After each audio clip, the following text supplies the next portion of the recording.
Yo, you guys in there? Is this thing on or what? Just kidding, but I'm currently editing this video you guys are watching right now, and I realize that it's really freaking boring, and I'm giving you guys this little disclaimer in the beginning of the video so you guys can't be halfway through the video, oh god, it's so boring, blah, blah, blah, blah, blah. You guys have been blowing up my inbox on Instagram with DMs, comments, all this stuff, and you wanted me to go over what I have on my car, and that's kind of what this video is. There really isn't anything too exciting, but if for whatever reason you could sit through the video, see something you like, whatever, drop a comment, drop a like, I really appreciate it. Hope you guys enjoyed the video. I'll see you guys on the next one.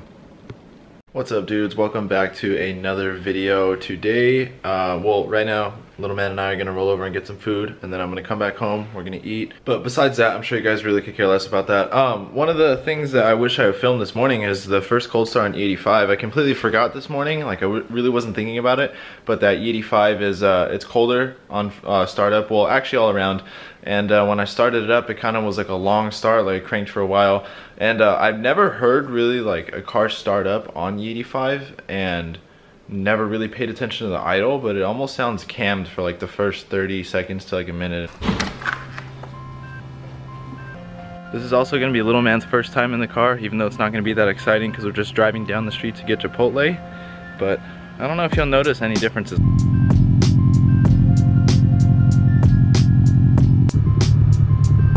Little man and I got that white gold burrito. I was going through some of the comments on yesterday's video, and I saw there's like kind of like a misconception that people think that I tuned my car in E85 with the stock fuel pump and stock injectors and made those numbers, which is totally not true. I had the Cobb Flex Fuel kit. I'm actually gonna go outside right now, show you guys underneath the hood of the Subaru, and show you guys a little bit of what was done to it and what the car currently has to make those numbers. So if you guys didn't watch yesterday's video and you're new to the channel, the car made 347 wheel horsepower and 418 torque. I know jet numbers.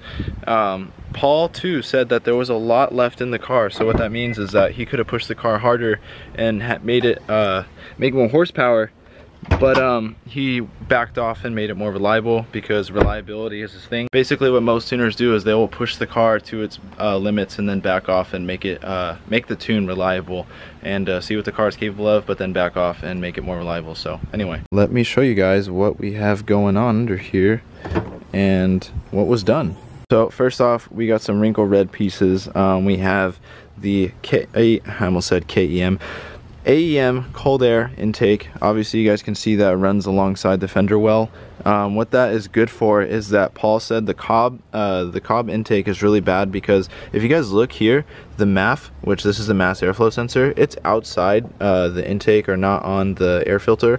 On the Cobb one, this is actually right next to the air filter. So what happens when you go faster, it's speeding up, and the mass airflow sensor is actually getting a lot of wind and stuff going over it. And basically what happens is, he told me that it leans out the faster you go, basically because it's getting a discrepancy or breakup with the MAF or something. So he likes to use the AEM. That's just what he told me. That's his preference. I know you guys are going to hash it out in the comment section about that, but that's what my tuner told me. So he said get the AEM, that's what I like to use, and I wanted him to tune it, so I got the AEM. We also have the IEG air oil separator right there to prevent blow-by and detonation and catch all sorts of things. You guys can see all the crazy hoses connected in the back there. We also have the Cobb stuff right here. You can see some of the Cobb goodies from the Flex Fuel kit. I mentioned that word Flex Fuel kit like multiple times. I'm sure if you guys are wondering like what is that. So the Flex Fuel kit that I got came with a fuel pump, the AEM 320, Cobb 1050 series injectors, or 1050s, whatever you want to call them, which are injector dynamics. It also came with the ethanol sensor, fuel pressure sensor, and the fuel pressure regulator, which basically the sensors, obviously you can tell, ethanol sensor reads ethanol, fuel pressure monitors fuel pressure, and the what's it called, the fuel pressure regulator, what it does is it helps break up some of the discrepancy from the factory. Stock STIs have terrible hesitation between 2,000 to 3,000 RPM, especially for the like 15 to 17. I heard it's even worse in the newer ones. So if you get a stock STI from the factory, you're driving around town, you'll feel a hesitation between 2,000 to 3,000 RPM, and the fuel pressure regulator eliminates all of that. We also have a Grimspeed 3-port boost controller right here. So obviously in the name, it helps control the boost when you're cranking up the boost levels. So also on the car we have, well, I have a Cobb catted downpipe. I got the downpipe actually kind of a long time ago. Some of you guys are wondering how long I was running the stage 2 map for. I was running it for quite a while actually. I was gonna get a catless downpipe, but the catted one came up and there's a guy selling one on Craigslist not too far from me, and it was really cheap. Like I'm talking $120 their best offer, and the Cobb catted downpipe brand new goes for like $500 or $600 I believe, and this guy had hardly put any miles on it. He was parting out his STI. He got another car that he was going to start his project on. He just wanted it gone. It was priced to sell, and I was like, damn, I'm gonna go get it. So I went with Jesse, drove over to Arcadia near my house, and then went and picked it up. I do wish I went catless sometimes because I know it would have made a little more power and it's a little safer for the car because it runs a little cooler, because without that cat there's less restriction and the engine is breathing a little easier. But the cat is good for me because it's like more for emissions, and so if ever a cop were to stop me in worst case scenario, I could say, hey, I have a catted downpipe, you know, I'm trying to work with emissions here, and the cop might be like, oh, okay, you have a cat, I'll let you go. Well, at least my friends say that's what's happened to them, so I could be wrong. He could be a complete you know, he could not want to work with me on that. So to sum up everything I just said, in case you guys are just like, holy crap, sounds like rocket science, I don't know what you're saying, I have the flex fuel kit. So we're talking fuel pump, injectors, the stuff, everything else needed for ethanol, an air intake by AEM, Cobb downpipe with an exhaust, a heat shield, a 3-port boost controller, and the IEG air oil separator. Pretty much I guess it would be considered like a stage 2 car. I don't know, like at this point what it would be considered, but it's like pretty much like bolt-on. So intake, downpipe, stuff needed for E85, and then the air oil separator, which is kind of similar to a catch can, but catch cans you drain them, these ones you don't ever have to drain them. I know a lot of you guys are wondering that. I'm glad I was able to show you guys. This is a very exciting moment. I don't know how much further along like power mods I'm gonna go. I think that this is pretty much where I'm gonna call it quits, because I really don't want to run into any type of engine problems in the future, which obviously anytime you mod anything or with any performance car, whether it's stock or not, you have the chance of something happening, but I don't want to encourage it by cranking up the horsepower or anything. I mainly did E85 because it was more knock resistant, it's a higher octane, and it's safer. So that's pretty much concludes my whole little rundown, and it drives great. What are you doing? What are you doing? Oh, you're so little, look at you, you're such a little puppy.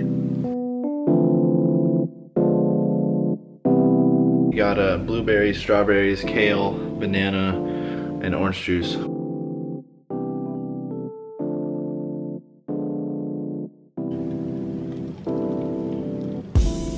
So Little Man and I placed a bet right now for $1 if I'd hit 9,000 subscribers. Check it out, guys. I'm sharing this moment with you guys. Ooh, 9,000. Little Man's paying up. He's paying his dues right now. Should I take that 5 too? No, just kidding. So Little Man's got a baseball game right now. I'm gonna drive over there. I'm actually gonna be driving separate because I want to show you guys something that's by the baseball field that he's playing at. All right, so Little Man's game ended. I came to, well, let me just get out and show you guys.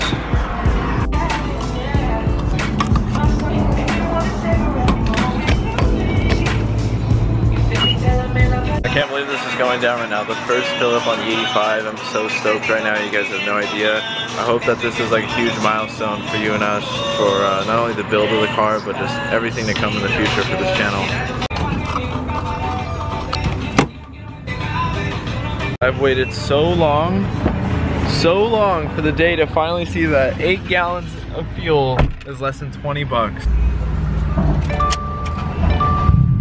So my girlfriend and I got on the freeway. I wasn't expecting to get on the freeway, but we did like a little detour because I wanted to see what Sport Sharp felt like. If you guys don't know what that is, there's three driving dynamics in the STI with the SI drive. There's Intelligent, which is Eco, Sport, which is the middle setting, and Sport Sharp, which is like the highest setting for performance. So got on the freeway in Sport Sharp and the car blew me away. I'm gonna give you guys a little reaction video soon because Little Man hasn't been in it yet. Not that his reaction will be crazy, because I feel like he's like very like chill and won't really get like giddy about it, but I definitely get giddy about it because I remember what it felt like when it was stock, and then stage 1, and then stage 2. So for me, like I get like super giddy about it because I've kind of like went through different bars of power with it, so it's pretty insane. If you guys are thinking about Cobb Access 4 and wondering if it's worth the money, E85 or Boost Juice, whatever you want to call it, is definitely a game changer. I see why so many people are believers in it.